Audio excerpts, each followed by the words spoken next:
혹시 여러분은 자주 우울하거나 자꾸 화가 나나요? 집에 있는 남편과 있으면 서로 욱하다가 결국은 싸우게 되나요? 아이에게 이제 사소한 일에도 소리를 자꾸 지르게 되나요?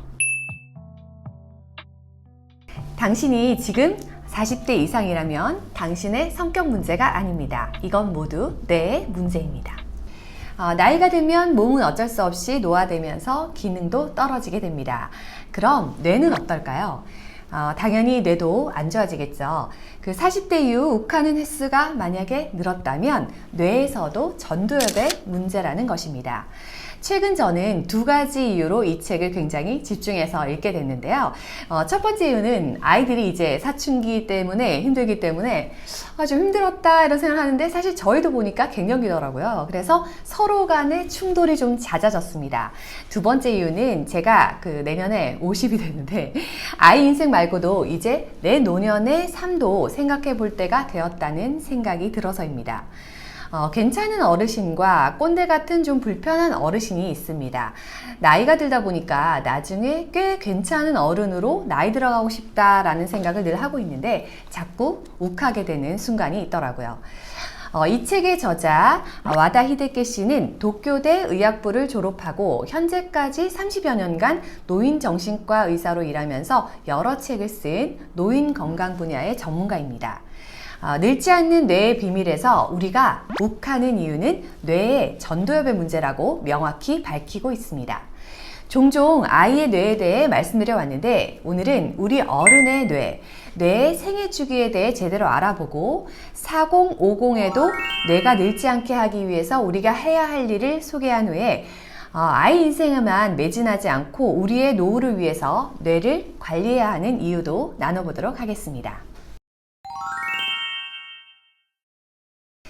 먼저 뇌의 생애 주기에 관한 것인데요. 성인의 뇌는 체중의 2%, 1.2kg에서 약 1.6kg 정도 됩니다. 전두엽은 뇌의 부위 중에서 이 대뇌의 앞쪽에 이제 위치해 있는데요.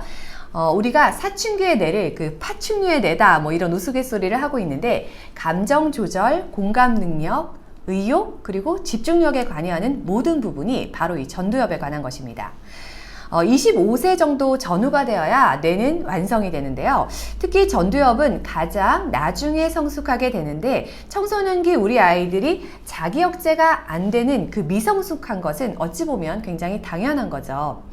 25세 전후에 가장 성숙해진 뇌는 이제 40대부터 퇴화하기 시작합니다.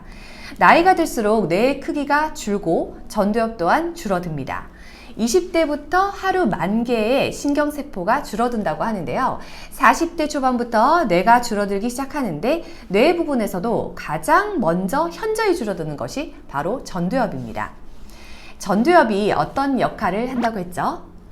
맞습니다. 집중력과 의욕, 창의력, 사회성, 공감 능력이죠.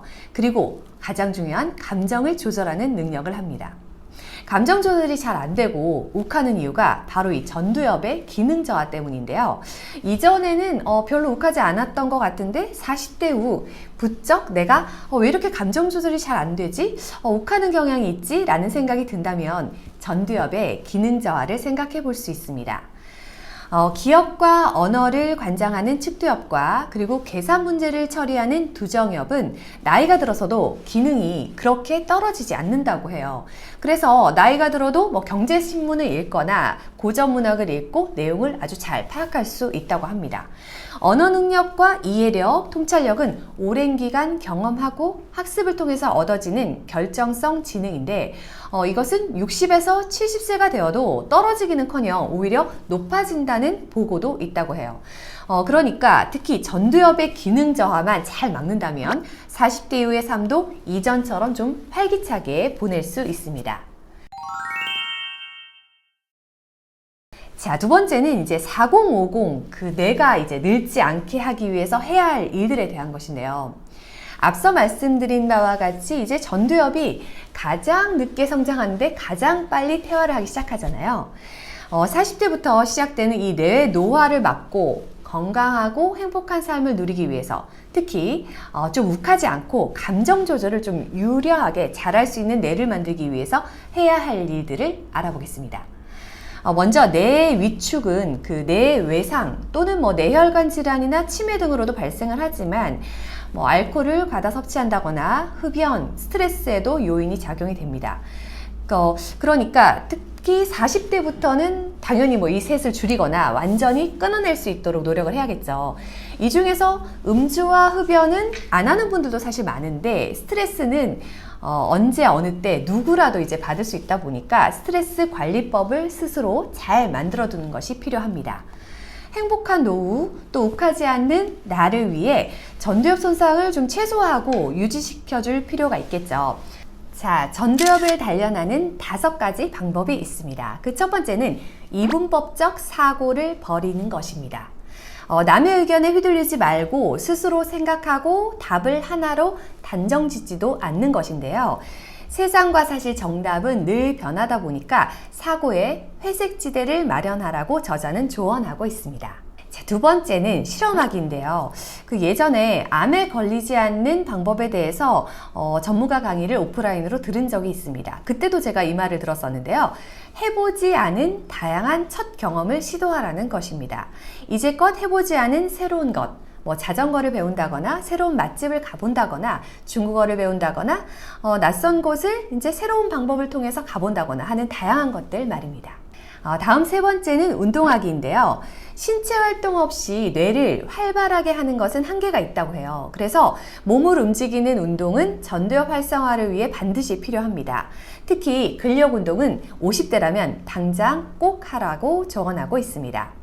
자, 네 번째는 다른 사람과 교류하기입니다. 외로움은 뇌의 노화를 촉진합니다. 코로나 기간 사람 간 교류가 적어지면서 사람들은 더 우울증에 많이 빠지기도 했고, 그리고 실제 뇌의 노화도 증폭이 되었다고 합니다. 다른 사람과의 관계, 특히 예측 불가능한 존재인 타인을 만나는 것 자체가 전두엽 기능이 가장 잘 작동하게 되는 순간이라고 하네요. 자, 5번째는 이제 아웃풋에 신경을 쓰기입니다. 뇌는 인풋보다 아웃풋을 해야 좋아집니다. 인풋한 내용을 그대로 사용하지 않고 가공해서 아웃풋하면 훨씬 더 유용한데요. 이를테면 어떤 것을 배우고 새로운 질문을 던진다거나 누군가를 가르친다거나 말을 한다거나 하는 것들입니다. 뇌는 자주 사용되는 아웃풋 정도에 따라서 그 중요도를 결정하니까 아웃풋을 많이 할수록 뇌는 좋아집니다. 자, 마지막으로 우리가 뇌를 관리해야 되는 이유에 대한 이야기입니다. 이렇게 뇌의 생애 주기와 그리고 특히 전두엽을 좀 활성화하고 또 늙지 않는 뇌를 위해서 무엇을 해야 하는지 얘기를 나눠봤습니다. 85세에 약 40% 그리고 90세에 60% 정도가 치매에 걸린다고 합니다. 물론 그 전에 걸리는 경우들도 많이 있죠. 건강한 삶은 스스로의 존엄이기도 한데요.